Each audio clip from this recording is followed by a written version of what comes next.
Hey everybody, this is your writing fellow Zach, and this is a quick overview of my PowerPoint on thesis creation. Now, this presentation is essential viewing because both projects in this course require you to develop a specific thesis directed at a target audience.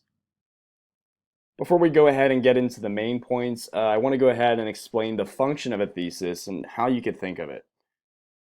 I think of a thesis as a sort of elevator pitch for your paper.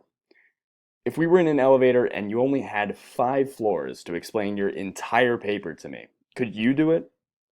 Or in the case of a thesis, can you summarize your argument in just one sentence? A well-crafted thesis sets you up for success because it is the most specific expression of your topic, and in this case, for Project 2, desired proposal. Couple things to know about theses here. It will take you multiple attempts. They're not simply transitions to the next paragraph, and that's something I really want to touch on. It's very important to note that while theses come at the end of your intro paragraph, they're not simply a transition to your body paragraph's content. I should be able to determine where your paper is going just by reading your clear thesis. And we are going to be looking for your thesis to be in that last sentence of your intro paragraph. In many disciplines, many kinds of writing, that's where they look for the thesis. A couple other things on this slide. Theses can be longer depending on how detailed your topic is. I've had theses that have been 8 to 10 lines, sometimes very complex sentences if you're trying to express any kind of complex philosophical idea, anything related to literature or the arts. You can have a longer thesis, that's fine. But for our purposes, theses include these components. I mentioned earlier the community, super big in this class, super important, making sure that we are targeting our community and appealing to our audience. Really establishing a clear cause and effect relationship going back to Project 1. And then everything culminating with a specific realistic solution to the problem established in Project 1 if you're continuing on with that topic, with practical steps for implementation, which you'll execute in Project 2. Theses are not, like I said, transitions to the next paragraph. Restatement of the prompt. Please answer the questions. In our case, conduct the research, make an argument. This third point is super important. I really want to touch on this. This idea of the three-pronged approach. I see this in student writing a lot, where you structure something saying, this is true because X, Y, and Z. This topic is affected by social, economic, and political reasons. That's great, but it doesn't really tell me anything. Having 3 items in a list really just tells me your topic's complex or that you can come up with those associations. I really want to see how you arrived at that conclusion and how those make sense together as a whole. That's really going to be the more powerful argument. If you can tell me how social, economic, and political factors relate to each other and really expand on your topic that way. If you're listing several factors, you really need to explain your motivation behind that list. Moving on, theses can fulfill and should fulfill 2 functions. They need to establish a cause and effect relationship and propose a solution, especially in Project 2 here. So let's first look at the cause and effect structure. In a working thesis, an example I created here, I'm going to start with my topic for our purposes. It's going to be body cameras on police officers. My first try, if I'm brainstorming this topic, I'm like, oh, I want to write about police officers, body cameras, accountability, that kind of thing. Maybe my first thought that pops into my head is police officers should be required to wear body cameras. Okay, that's good. I got something on paper. I'm starting out with my topic. I'm making an argument. But there's still a lot of unanswered questions here. For example, why are you arguing this? What evidence do you have, first of all? Do you have any evidence to support this yet? And what community are you appealing to?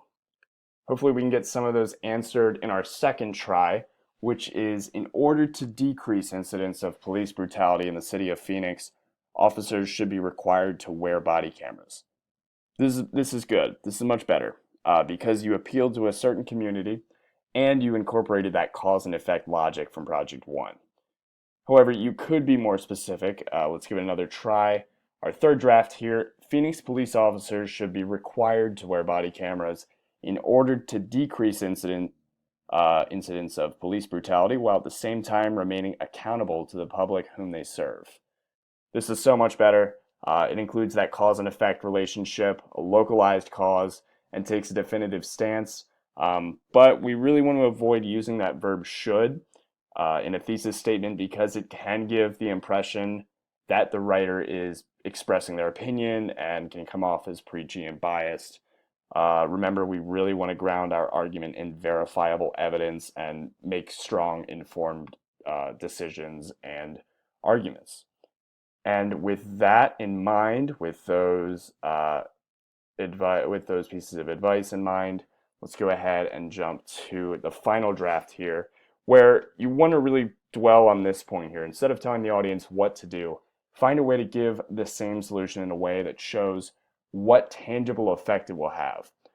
You really want the audience and reader to connect to the topic themselves rather than you saying, oh, it should be this way. Case in point here, requiring Phoenix police officers to wear body cameras will ensure that police intervention in crime is more carefully documented, contributing to a decrease in incidents of police brutality, while at the same time ensuring officers remain accountable to the public whom they serve. That's so much better. Do you see that you're most likely not going to have the perfect thesis on your first try? I really hope I made that clear through this presentation. I did do 4 drafts there. It's really important to be open when we're writing, especially in the drafting stage. You're going to be getting a lot of feedback, making a lot of changes. Don't make the mistake that a thesis has to be permanent. Really, when you're in the writing stage, in the drafting stage, you don't have to write your thesis first.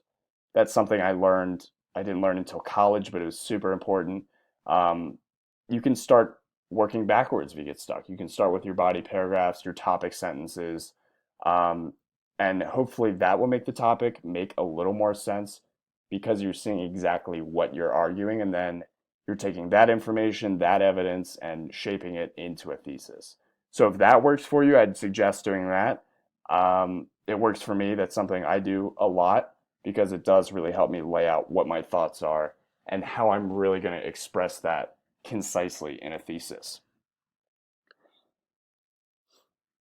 All right, so that's all I have for now. If you guys have any questions, please email me, reach out. And I really want to hear from you if you found this especially helpful or if there's something I could improve on.